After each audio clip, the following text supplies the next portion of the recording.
Welcome to another episode of Civic Cipher. I'm your host, Ramses Ja. He is Ramses Ja. I am Q Ward. You are listening to Civic Cipher. Be sure to stick around. We got a whole lot in store for you today. Kind of a heavy show, but something that is quite educational. We're going to be dealing a lot with what was, and then we're going to do our best to bring it to what is. And so we'll take some time and we'll talk about slavery and the implications of slavery. I want to start off by making sure that we discuss how slavery in the United States was different than slavery around the world. This is something that comes up a lot in conversations, especially, these days. And, you may not know how to address that, how to approach that. A lot of people use, slavery as being so long ago, or they use slavery as being something of a global human phenomenon to distance themselves from the actual implications of slavery. And we reject that general attitude. Around here, we like to fall on the sword if we need to. And so we're going to give you everything that you need to know exactly how to deal with those conversations and, maybe your own prejudices in your own mind, because let's be honest, we still have those, despite our best efforts and our best intentions. So we're going to take some time to talk about slavery in America. We're also going to take some time to talk about the Willie Lynch letter, which is something that we have mentioned on the show. It comes up a lot in hip hop songs and so forth. So we're going to actually delve into that a bit. And for our Way Black History Fact, we're going to discuss more slavery. So a heavy show, but again, one that will be educational and one that we believe will certainly make a difference. But first and foremost, we will start off with Ebony Excellence. Shall we? Shall we? We shall. So this week, Ebony Excellence is sponsored by BINnews.com and the Black Information Network Daily Podcast. Be sure to check out both of those, hosted by yours truly. We're going to shout out a special young lady. She goes by the name of A. Piper McCoy, who is the VP of Communications for BuzzFeed. And we actually had a chance to see her work and to see the results of her work. And, one of the things that we do every year is we visit Complex Con. And obviously we have a very strong media relationship with, these companies. And we actually got to see some Black girl magic in real life. And it was very inspirational, and just knowing where she stands in the world. And I'll read a bit more. You can certainly appreciate why we're shouting her out. So again, VP of Communications for BuzzFeed, works with the PR team and has a slate of responsibilities overseeing all internal and external communications for Complex Networks, slate of brands, First We Feast, Pigeons and Plain, Soul Collector, and more. Responsible for the licensing, brand partnerships, and experiential, including Complex Con, Complex Land, and Eat Your Feed Festival. Comms all across the BuzzFeed Inc., which includes BuzzFeed, Complex Networks, Huffington Post, and Tasty. And you can find her on IG at Frost Tart. That is FROSTTARTE. Just an amazing person, someone who beams excellence. And if we can shout her out, we got 2 microphones, we're going to do it, right? Yeah, magic is the key word in the Black Girl Magic with Piper. Yes, and shout out to our boy Brett over at Complex as well. All right. So slavery in America. This comes from so you may know this. I've mentioned this on the show before, but I don't talk about it quite a bit. I'm subscribed to quite a few white supremacist blogs on the internet.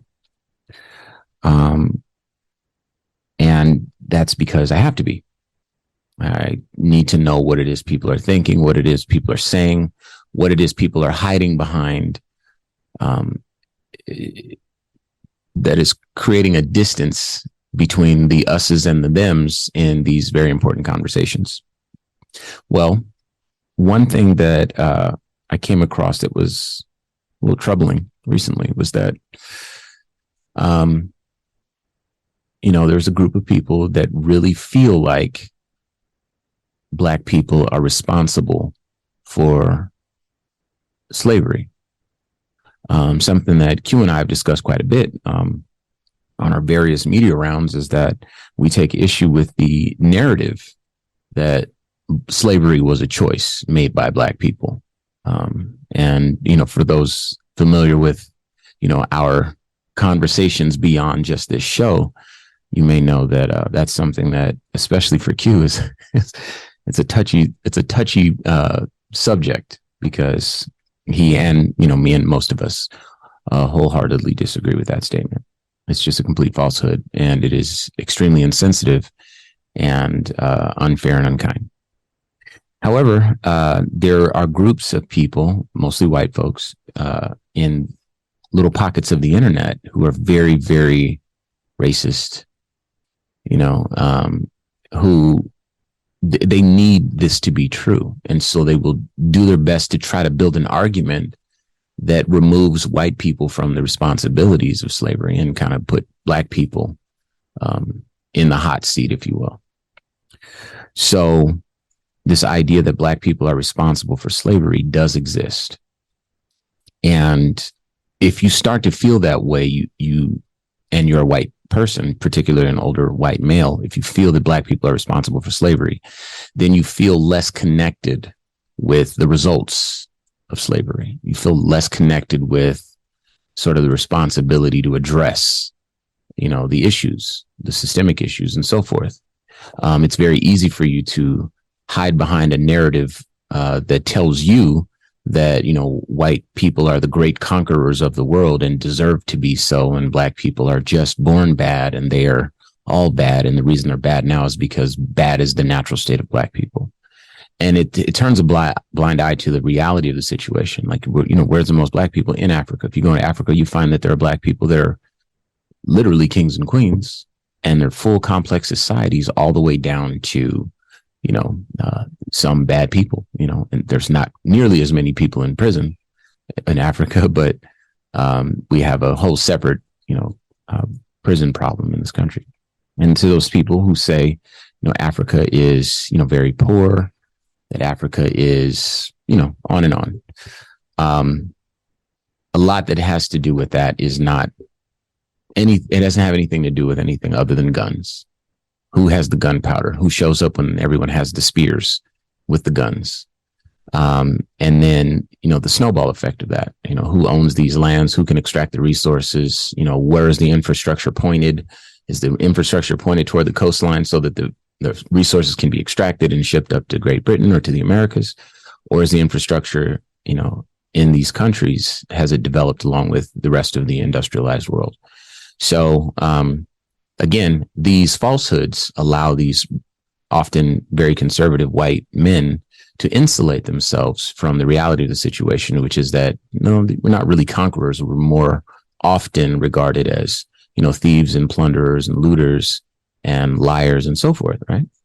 Now, this show has never been the sort of show that tries to lay the blame of, these historical things at the feet of any person who's walking a path, doing their best to be kind and to be a brother and a sister to Black people and other people in this planet. But we also have to recognize that some of us are in a better position to address these issues that continue to plague these poorer communities, Black communities, than others. And oftentimes it's the people with the wealth. Oftentimes those people tend to be white. So now we can talk about slavery in America.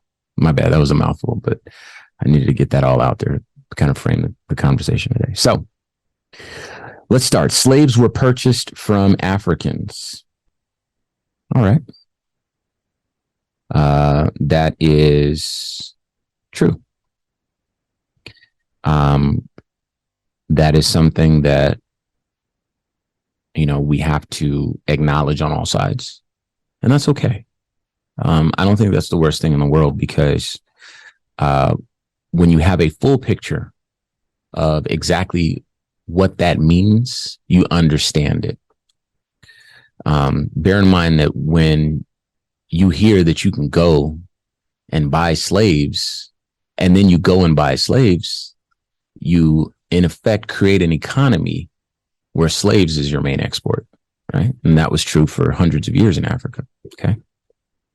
But I think I'm jumping the gun here. I want to reframe slavery in your mind. Okay. And I want you to take this conversation, if you have conversations with other people, in your household, holidays, birthdays, whatever, who maybe they feel distant.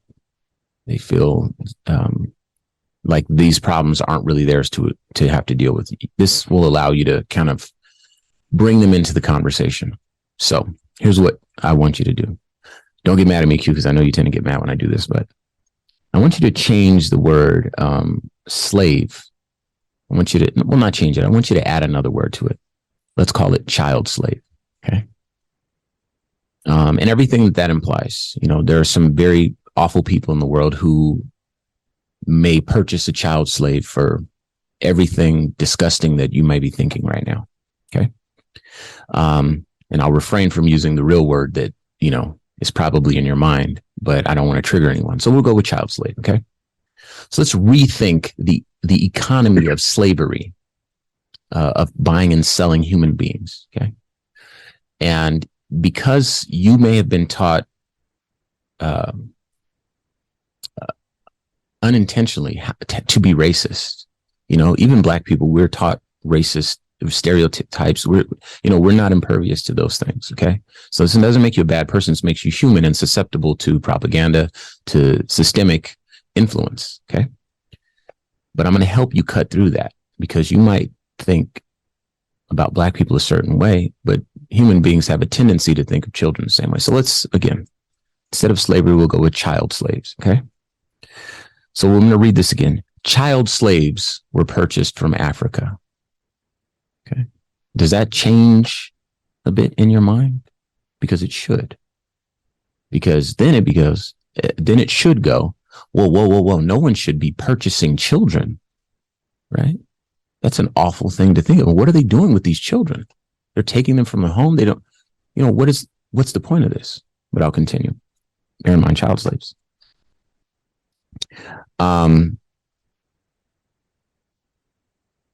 It might grant you a direct line of empathy, human empathy, where, maybe that has been calloused over years of you thinking of Black people as criminal or Black people as whatever, right? Now let me paint another picture for you here. The slaves in Africa were often conquered tribes. Okay. They were thieves or criminals that ended up in slavery. Or, folks that had committed some sort of offense. You couldn't go into Africa. You couldn't be an African and then go to, the country over and then buy a slave for yourself. That wasn't a thing. Slaves did not come about in that way. Slaves were, again, often the result of tribes that had been conquered, which is a thing, but bear in mind that if a tribe is conquered, typically the tribe gets absorbed into the conquering tribe. And after a generation, they're all kind of one family, if you will. Okay. If you're a criminal and you break the law or you murder someone or whatever, and then your punishment is slavery. If you have children, those children didn't break the law. Those children are not slaves, right? You found a lot more frequently that slaves would marry into families. You found more frequently that slavery wasn't a permanent condition. You were a slave for a time. This is what would happen in Africa. So again, when there are people in these chat rooms, these racist chat rooms that say, well, Black people, the Africans sold Black people into slavery. Well, the type of slavery in Africa was very different, a very different phenomenon from what we ended up with over here. In the US, it was about economics, it was about money. Slaves were not human beings in the way that they were in Africa. So it was a very different sort of a thing. For folks that say, oh, slavery existed around the world, the Jews are slaves and this, that, and that, and this, all these things are very true. And we acknowledge all of those things. But if you're saying that in a way to distance yourself from the responsibility of slavery, I'm trying to help you, build that bridge. So we've discussed, reframing slavery around child slavery, because again, if you have the human capacity to empathize and you have been made to be calloused when it comes to Black people or affairs that affect Black people, we're going to appeal to your human condition, because Black people, as you know, are human beings, the first human beings ever. I'll move on.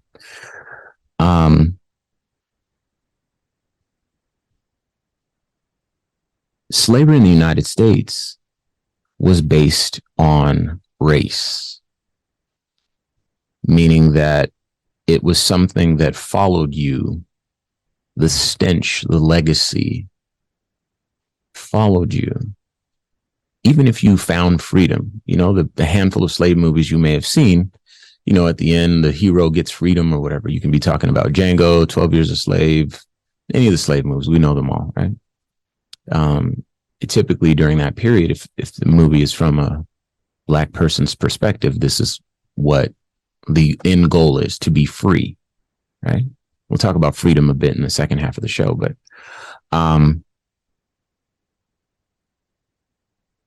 freedom in the U.S. from slavery didn't necessarily mean freedom. Freedom from slavery in Africa absolutely could mean that, and again, it's because in the United States, slavery was based around race. These group of people who look like this, they are the slaves. That is it. It is a permanent condition. If they have children, then their children will be slaves and they will work for us. And this is what they do. And then they developed a whole range of reasons to justify these human rights violations. They preached from the parts of the Bible that that reflected, to one degree or another, their feelings about slavery. As you know, this country fought a civil war about slavery, which meant that approximately half of the people felt like, hey, man, we're not giving up these slaves. Again, think child slaves. Okay, if you have a tough time empathizing, think child slaves. Okay, just pop that in your head. Half of the country was like, no, we need to keep these child slaves. Everything that happened to a child slave happened to Black men and Black women in this country. We'll get to that in a second, but slavery was very popular, very lucrative, financially and otherwise. And it was based on race. This is a very different phenomenon in the borders of Africa, which, again, at that time, you don't have huge prison complexes. You don't have ways to punish people that assure that they will be confined or, relegated to a certain space for a certain amount of time that's as sophisticated as what we have now. So slavery as a way to work off your debt to society, slavery as a way to, whatever, that's your thing. You could marry, you could have children, for the most part, you still were considered a human being with a degree of autonomy. Now, if you wanted to come back with certain examples, I may even allow them. I didn't find any, but, certain examples of outliers, then sure.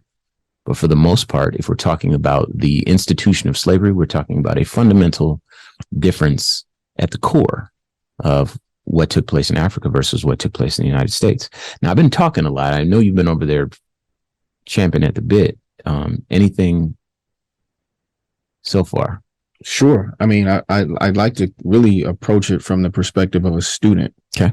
Right. And you playing the teacher in this example, with the topic that we're speaking of. You spoke about conquered tribes. Mm-hmm. I want people to think warring tribes and one lost, right? Because we talk about colonization, mm-hmm. and colonizers over the history of Earth have kind of fit a specific description. Mm-hmm. Conquered tribes in this sense is more about another thing that is not a unique phenomenon, and that's war. Okay. War for land or resources or whatever throughout the history of Earth has happened. And once one of the tribes or one of the countries or one of the, groups wins, it was common for them to not murder or kill those who remained after the fighting was over. Mm-hmm. And those people became slaves or servants. Mm-hmm. And in some cases, I'm guessing, were able to work off or age out of being servants or slaves. Yes, that's another thing. And once, the reason why that's important is because that next generation of people, they don't have that resentment or that desire to push back because there's no longer an enemy. Like you said, they've been absorbed into this tribe or into this country or into this group of people. So I kind of want to just add some more color to that point so people can understand when you say conquered tribes, think war or battle or whatever when you call it. One side loses, they surrender. Because after so much bloodshed or after so much death, okay, it's clear we're not going to win here. Mm-hmm. We surrender. And now those people are not sentenced to death. They're sentenced to servitude, essentially. And that is much different. These people are not our slaves because they are beneath us, right? They're going to help us create more people and sustain the land that we now share. Mm-hmm. And again, the next generation, they're not fighting anymore. So there's no need for those people to be slaves, which is much different than you were going to be a slave here forever if one group had it their way because of the color of your skin. Yeah. By nature, you are beneath us. Your people are slaves. That's what they're for. That's why you exist. Crazy. And again, a much different set of circumstances. With regards to people on the continent of Africa and their involvement with chattel slavery and the way that it led to people coming to the Americas, people making that same argument that Africans sold slaves. I'm thinking in that instance, and again, I was not around and I am not a studied historian with regards to the slave trade beyond what we learned in school, which, as you can imagine, very little. Well, very little intentionally, right? The history in some instances in a lot of countries is a propaganda of the authors who are the conquerors, who are the people who stand to be the heroes in that story. So yeah, this existed, but let's paint that picture with as little color as possible. Selling off people who perhaps were conquered in those battles. And I think also not being given much in the way of choice, right? We can purchase these slaves from you, or with our guns versus your more primitive weapons, we can take them. It's your choice. I don't think this was people in Africa saying, hey, let's find as many Africans as we can to sell to the oppressor. So watch this. So I mentioned that eventually it became that. So you're absolutely right. Initially, when the British showed up, found out that you could get some slaves, and the British, of course, they're expanding, a couple of extra hands here and there might make a difference. Once they started to acquire slaves from Africa, the western coast of Africa, they ultimately created a demand to where the slave trade, the industry in Africa was built around conquering tribes for the purposes of enslaving them and selling them to white merchants. And you see at this time in Africa, this mass exodus of human beings, which coupled with, lands being conquered again because of these treaties, because of a lack of gunpowder, which is a Chinese invention, I believe. You realize that Africa lost so much of what was precious, the human capital, and then, of course, the resources. And the crazy thing about what you mentioned is that, yeah, the history is written by the people who conquer or whatever, right?